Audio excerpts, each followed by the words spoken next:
Hi everyone. ఈ మధ్య అయితే మళ్ళీ చాలా రోజుల తర్వాత ఆర్యాంష్ని కవ్యాంష్ని అయితే పార్క్ తీసుకెళ్ళడం జరిగింది. సో అప్పుడైతే నేను కూడా వెళ్ళాను.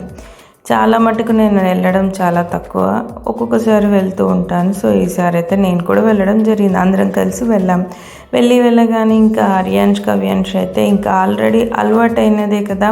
సో ఇంకా వాళ్ళు అన్నీ చేసుకోవడం, అలా ఏవి పడితే అవి అలా ఆడుతూనే ఉంటున్నారు.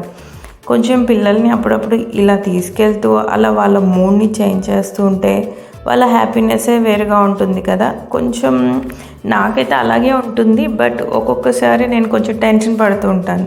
వీళ్ళు ఏంటంటే తక్కువగా ఉండరు. ఆల్రెడీ నేను పోస్ట్ చేసిన వ్లాగ్స్ చూస్తున్నారు కదా వీళ్ళిద్దరు ఎలా ఉంటున్నారో. సో నాకు అదే టెన్షన్గా ఉంటుంది. ఒక్కొక్కసారి కింద పడతారు, మీద పడతారు, అలా చేస్తూ ఉంటారు. ఈసారి అయితే ఆ కవ్యాంష్ ఇలా చేస్తున్నాడని చెప్పి ఆర్యాంష్ కూడా ట్రై చేయడానికి ముందొచ్చాడు. అంటే ఎవ్రీ టైం ఏదో ఒకటి వాళ్ళ అన్ననైతే ఫాలో అవుతూనే ఉంటారు. అదే కదా ఇంట్లో ఉంటుంది. డాడీని బట్టి పిల్లల్ని ఇంకా ఇద్దరు పిల్లలు ఉన్నారంటే పెద్దవాళ్ళని చూసి చిన్నవాళ్ళు. సో ఇలా కవ్యాంష్ ట్రై చేసేసరికి ఇంకా ఆర్యాంష్ కూడా ట్రై చేయడం స్టార్ట్ చేశాడు. కానీ ఏమోలే అనుకున్నాం, కానీ చాలా ఫాస్ట్గా ఎక్కేస్తున్నాడు. ఫస్ట్ టైం అయినా కూడా వాళ్ళ అన్నకన్నా ఫాస్ట్గా ఎక్కాలన్నట్టుగా ట్రై చేశాడు. అలా బాగానే జరిగింది. కాసేపు అయ్యాక మళ్ళీ ఇంకా ఇలా అన్ని రైడ్స్ చేస్తూనే ఉన్నాడు. కానీ ఆ రోజు సండే అవ్వడం, ఇంకా ఆల్రెడీ పార్క్ అనగానే ఇంకా ఎలా ఉంటుంది పిల్లల హడావిడి. ఇంకా అందరూ చాలా మట్టుకు అయితే ఆ రోజు సండే ప్లస్ పార్క్ రెండు కలిసి రావడం వల్ల ఇలా చాలామందే ఉన్నారు. అక్కడే ఇంకా టాయ్స్ అమ్మే ఆవిడ కూడా ఉండడం జరిగింది. ఇంకా ఆర్యాంష్ అదే ఏడుస్తున్నాడు, నాకు కావాలి అని. ఎక్కడికి వెళ్ళినా ఇదే తంత ఆర్యాంష్ది. సో కొంచెం డైవర్ట్ చేసినట్టు మేమైతే డైవర్ట్ చేద్దాము అన్నట్టు చూసాం, కానీ మా వల్ల అయితే కాలేదు. ఎందుకంటే అలా కొంచెం అయినట్టే చేస్తాడు. బట్ కానీ మళ్ళీ సేమ్ టు సేమ్ మళ్ళీ నాకు కావాలి అంటూనే స్టార్ట్ చేస్తాడు. ఇలా అన్నీ ఎప్పుడు ఇలాగే ఉంటుంది. సో మొత్తానికైతే ఆర్యాంష్ అయితే ఒక టాయ్ అయితే తీసేసుకున్నాడు. ఇలా కొనుక్కొని ఆ తర్వాత మళ్ళీ స్టార్ట్ అయిపోయాము ఇంటికి వెళ్ళే దారిలో. బట్ ఆర్యాంష్కి మళ్ళీ ఆకలి వేసింది. ఇది కామన్ కదా.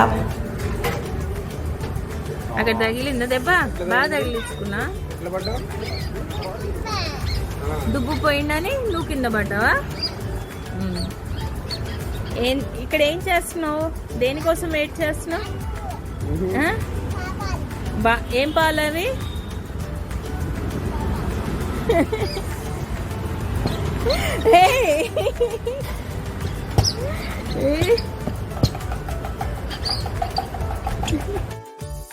ఇలా స్టార్ట్ చేశాడు బాదం మిల్క్తో. ఇంకా కొంచెం దెబ్బ తగిలింది, బట్ పెద్దగా ఏం తగలలేదు.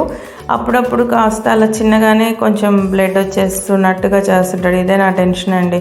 సో అలా చేస్తూనే ఉండి ఇంకా తర్వాత ఆకలేసేసిందని అప్పుడప్పుడు మా ఇంటికి దగ్గరలో ఉండే ఇంకా ఇలా బాదం మిల్క్ అయితే మేము టేస్ట్ చేస్తూ ఉంటాం. సో ఆ రోజు కూడా సండే అవ్వడం పిల్లల్ని ఇలా సరదాగా కాసేపు స్పెండ్ చేయించి ఆడిపించి మేము కూడా మా మూడ్ని డైవర్ట్ చేసుకున్నట్టుగా చేసుకొని ఆ తర్వాత ఇలా బాదం మిల్క్తో ఇలా మేము హ్యాపీగా పిల్లలతో తాపిస్తూ మేము కూడా ఎంజాయ్ చేస్తూ ఆ డే అలా మా సండే అయితే ఇలా గడిచిపోయింది హ్యాపీగా.